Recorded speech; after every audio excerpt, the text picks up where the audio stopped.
Halong Bay, the mountains on the Chinese border. The lanterns of Hoi An, the charm of the capital. Vietnam, a country in unprecedented beauty. In this video, I will tell you the fundamental stages to not miss out on your solo travel journey to Vietnam. Let's get right into it, starting from the Vietnamese symbol of excellence, Halong Bay. Halong Bay, which is recognised as one of the 7 wonders of the world, is worth the trip to Vietnam alone. A UNESCO World Heritage Site since 1994, it is a natural spectacle that will leave you speechless. In fact, we are talking about 2,000 islets that bloom like tropical flowers with emerald waters. Halong Bay is the Bay of the Dragons, which, as an ancient Vietnamese legend tells, were invoked by the emperor shortly after the formation of the Kingdom of Vietnam, at a time when the country was fighting against Chinese invaders from the north. To help the Vietnamese, the dragons incinerated the invaders with fire and threw giant emeralds which scattered over the sea around the battlefield, forming an invincible defensive wall. Thus, the enemy fleet was defeated and peace returned to the country. Meanwhile, the dragons decided to stop on Earth, assumed human forms and helped the local population to cultivate the area and expand the kingdom. Their tails, however, had dented the existing rock formations, creating valleys and crevasses that over the centuries were filled with water, while the emeralds thrown into the sea turned into islands. Thus was born the bay where the dragon descends into the sea, or Halong Bay. You need to cross the waters of this earthly paradise to visit the bay and all its islands with their caves and beaches. It is known to be such an extraordinary beauty that it is difficult to find the words to describe it. Such a quiet and peaceful place. A real paradise for the soul. Hanoi, the capital of Vietnam, has a very special charm, a mixture of elegance and exoticism that fully deserves its nickname, the Lady of the East. And in fact, it will also be due to its proximity to the Chinese border. But people coming back from Vietnam talk about feeling so much in Asia.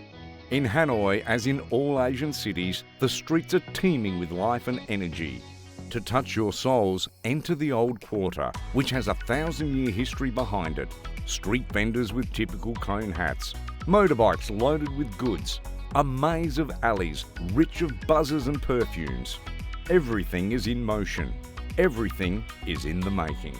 Ancient pagodas, temples, tea rooms, there is something to see at every corner. Experience the sensation of a real market with tropical fruits and vegetables, where the vendors are crouched on the ground and cut poor gasping fish into pieces, and the blood flows along the streets. You can visit the Old Quarter without maps. Give free rein to your sense of smell and sight.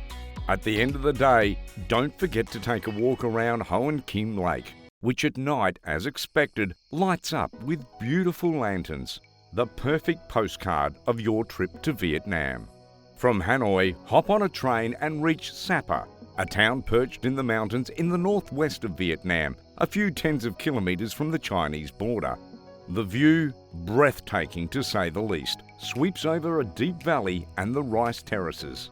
Around May and June, it is the moment in which hundreds of flowers bloom, and precisely in this period, the ethnic minorities transplant the rice on the terrace fields. By the end of May, the rice fields are filled with irrigation water brought from the top of the mountains by bamboo canals. The terraces form thousands of mirrors that reflect the sunlight, silver during the day and golden at sunset. All of these create a beautiful coloured scene. Instead, it is the season of ripe rice in July, August and September. At that time, all the flat terrace fields change from green until all are covered in gold and yellow. If you want to admire this spectacular bright yellow cloak, it is better to get there in the middle of September. Here, there are also various villages where mountain tribes live, ethnic minorities who, with their traditional clothes, often come to Sapa to sell handcrafts. People here are genuine, and it is even possible to stay in their houses. Visiting Sapa can be a once-in-a-lifetime trekking experience through the green valleys, small rivers in the middle, and their typical houses and villages. Hoi An is certainly a pleasant stop, born on the banks of the river Thu Bon, whose name in the local language means union of life in peace. This small town, where you can breathe an intimate and collected atmosphere, has become a UNESCO heritage site, with its strong point being the old city, which has been preserved rather well despite the passing of the centuries and the wars that ravaged the country. Its streets and alleys are dotted with all kinds of historic buildings. Here you will find temples, pagodas, meeting rooms, reliquaries, merchant houses, shops and places of all kind.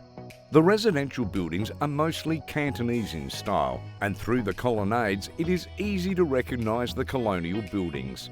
Strolling through the small streets with ancient wooden buildings and tropical plants hanging everywhere makes you dream as it must have been 100 years ago.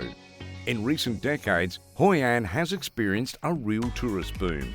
A magical moment that is worth a visit is at night when the lanterns are lit everywhere and the colours reflect in the water of the rivers. Another reason to stop at Hoi An is to enjoy the peace and quiet of the sea, reachable in 4 kilometres from the centre. Before we get to know that last stop when travelling alone, or also with your partner after all, to Vietnam, don't forget to subscribe to my channel for more content. The last, but not the least stop, is the historical city of Ho Chi Minh. Formerly known as Saigon, it is the largest city in Vietnam and cannot be skipped on a trip to the country. In Ho Chi Minh City, the history of Vietnam, including the French colonisation and the Vietnam War, is clearly reflected. Although many of the French colonial buildings were destroyed during the war, French influences are still clearly visible in the town's municipal square. For example, here is the Basilica of Notre Dame of Saigon, a cathedral with 2 bell towers built by the French colonisers between 1863 and 1880. Here is also the War Remnants Museum, necessary to deeply and thoroughly understand Vietnam's history. Ho Chi Minh is known for its history, but it is also a modern city with many Western influences. From the Saigon River, you can see a skyline with skyscrapers.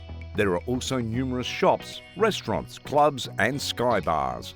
This city is now a whirlwind in the truest sense. It is a chaotic city that never stops. To have an idea, half of its 7 million inhabitants drive a scooter that compulsively honks.